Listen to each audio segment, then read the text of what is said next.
जय श्री श्याम दोस्तों। तो आज मैं आप लोग को बताने वाली हूँ एक चमत्कार मेरे घर में हुआ है। तो मैं आपको दिखाती हूँ पूजा करते समय क्या हुआ है। वीडियो फुल देखिएगा। तो देख सकते हैं ये फैन क्यों दिखा रही हूँ कि फैन चल नहीं रहा, ये दिखा रही हूँ। तो आइए अब चलती हूँ लेके मंदिर में जहाँ मैंने किया है पूजा। मेरे घर में कहीं से भी एक हवा नहीं आ रही थी और मैं आपको दिखाती हूँ कहीं भी हवा नहीं थी। यहाँ तक कि मुझे बहुत पसीना हुआ है, पंखा भी नहीं चल रहा। मगर आप देख सकते हैं मोर पंखी जो बिलीव करते हैं, जो विश्वास करते हैं श्याम बाबा पे, सिर्फ वीडियो उन्हीं के लिए है।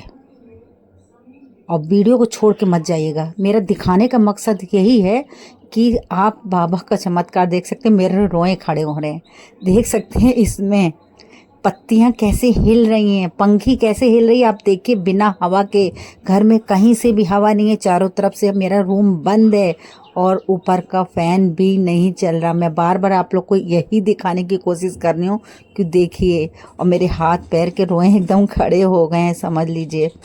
और बाबा ने मुझे इस रूप में दर्शन दिया है। रोज़ तो दीपक जलाती हूँ, दीपक में फूल बनता है। तो लोग कहते हैं कि दीपक में फूल ऐसे ही बन जाता है, ऐसे ही नहीं बन जाता, रोज़ नहीं बनता, कभी कभी बनता है। और ये हम लोग के भाव होते हैं जो बाबा के प्रति होते हैं। हम समर्पित होते हैं बाबा के प्रति। और बाबा क्या है, भाव के भूखे हैं। और काम तो यूं चुटकियों में बनता है, सोचने मात्र से ही बनने लगता है।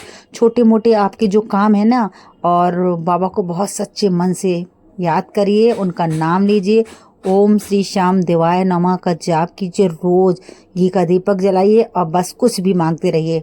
समझ लीजिए बाबा आपके साथ रहते हैं हमेशा, क्योंकि वो हारे के सहारे हैं। ठीक है, कलयुग के देवता हैं और जीवित हैं, जीवांतर हैं।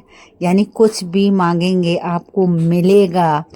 सिर्फ कलयुग में एक वही देवता हैं और बजरंगबली, जिनसे आप कुछ भी मांग सकते हैं। मगर हाँ, सच्चे दिल से, मन में दुविधा कभी भी मत लाइए। अगर मन में दुविधा ला के मांगेंगे तो आपकी विश पूरी नहीं होगी। तो बाबा को अरदास लगाने से पहले उनको खुश करिए, घी का दीपक जलाइए, कुछ प्रसाद चढ़ाइए। चूरमा बाबा को पसंद है, दूध बाबा को पसंद है, तो इसका भोग जरूर लगाइए। और माला 108 बार जाप कीजिए, तुलसी माला का, उनके सामने बैठ के। जब बाबा खुश होंगे तभी ना आपको कुछ देंगे। आप भी तो बाबा को खुश करिए, मतलब से मत याद करिए बाबा को। कभी कभी निस्वार्थ याद करिए। आपको कुछ कहने की जरूरत ही नहीं पड़ेगी उनके दरबार में। वो खुद ब खुद आपको सब पूरा करते चले जाएंगे। कुछ मांगने की जरूरत भी नहीं पड़ेगी, क्योंकि वो अंतर्यामी है, सब कुछ देख रहे हैं आपको अंदर तक, कि आपके अंदर कितना भाव है इनके लिए। मैं तो जब भी बाबा के सामने जाती हूँ ना, तो मेरे आंसू निकल आते हैं और उनका हंसता चेहरा देखते हुए मुझे बहुत खुशी होती है मन से। वो खुशी के आंसू होते हैं। तो इस मंदिर में क्या है, मैंने कृष्ण राधे को रखा है एक साइड में बजरंग बली को, और बाकी मंदिर मेरी अलग है। बाबा के पास ज़्यादा मैंने मूर्तियाँ नहीं रखी है। बाबा की पूजा अलग ही करनी चाहिए। तो इनके यहाँ मंदिर में इनके सुबह शाम घी का दीपक जलाती हूँ। 2 अर्जी लगी हुई है। एक जो अर्जी पूरी हो गई थी, वो चीज़ मेरी अर्जी लगी थी, तो मैं यहीं पे बाबा है, मंदिर है, नवग्रह मंदिर, जो मैंने वीडियो में पहले भी डाला है। तो मैं वहाँ पे अर्जी लगाई थी, तो वो चीज़ पूरी हो गई, तो वो मैं वहाँ पे रख के आ गई। ठीक है, दूसरी अर्जी, 2 अर्जी लगी हुई है मेरे मंदिर में ही है, वो पूरी हो जाएगी तो मैं आप लोग को बताऊँगी। ठीक है, तो फिर मैं बाबा के दर पे जाऊंगी। और निशान भी मैंने उठाया था बाबा का, और मैं निशान उठा के करीब 3 किलोमीटर, 2.5 से 3 किलोमीटर पैदल गई थी। जबकि मैं कभी थोड़ा सा भी आधा किलोमीटर भी नहीं चली हूँ, मेरा पैर दर्द होने लगता है। मैं सोची थी कैसे चल पाऊंगी 3 किलोमीटर, वो भी बाबा के निशान लेके।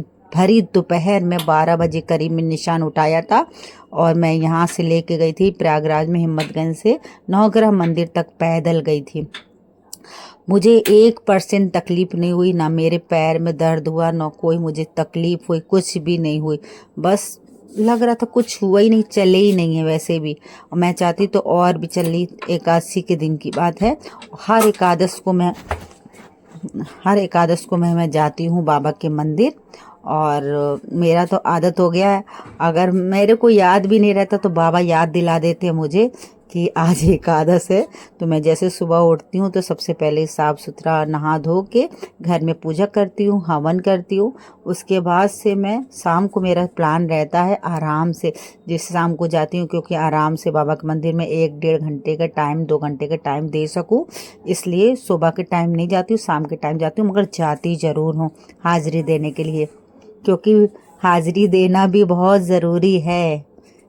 आप पूजा करते हैं ठीक है मंदिर में, मगर अपने मतलब घर के मंदिर में, और एक बार हाज़िरी बाबा की ज़रूर दीजिए, ठीक है।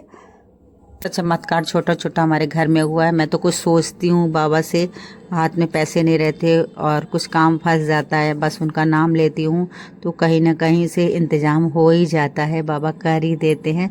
मुझे बहुत भरोसा है, दुख बीमारी तकलीफ़ जो भी होती है बाबा की कृपा से सब दूर हो जाती है। और जो मोर की पंखी मैंने आप लोग को दिखाई मंदिर में जो रखी है, तो मैं पूजा करने के बाद से मेरे हस्बैंड की तबीयत ख़राब मतलब थी, तो आजकल सर्दी ज़ुकाम बुखार उखार चल रहा है, तो वो मोर पंखी जब मैं पूजा करती हूँ तो उसमें क्या होता है, उसमें उसी मोर की पंखी से मैं बाबा का नाम लेके उनको झाड़ देती हूँ। बहुत आराम, बहुत रिलीफ मिलता है उससे, इसलिए मोर की पंखी हमेशा मेरे मंदिर में, आपने देखा होगा, रहती है बाबा के पास में, ठीक है। तो बाबा की पूजा होती है तो उसकी भी पूजा होती है। अगर वीडियो अच्छी लगी हो तो लाइक शेयर ज़रूर करिए और वीडियो को फुल देखा करिए, ठीक है। तो ये मंदिर मेरी अलग मंदिर बनी हुई है, जिसमें लक्ष्मी जी, विष्णु जी, भोलेनाथ, माँ पार्वती, कार्तिकेय, मतलब सभी देवी देवता हैं, कुबेर, राम जी, बजरंगबली, धन्वंतरी।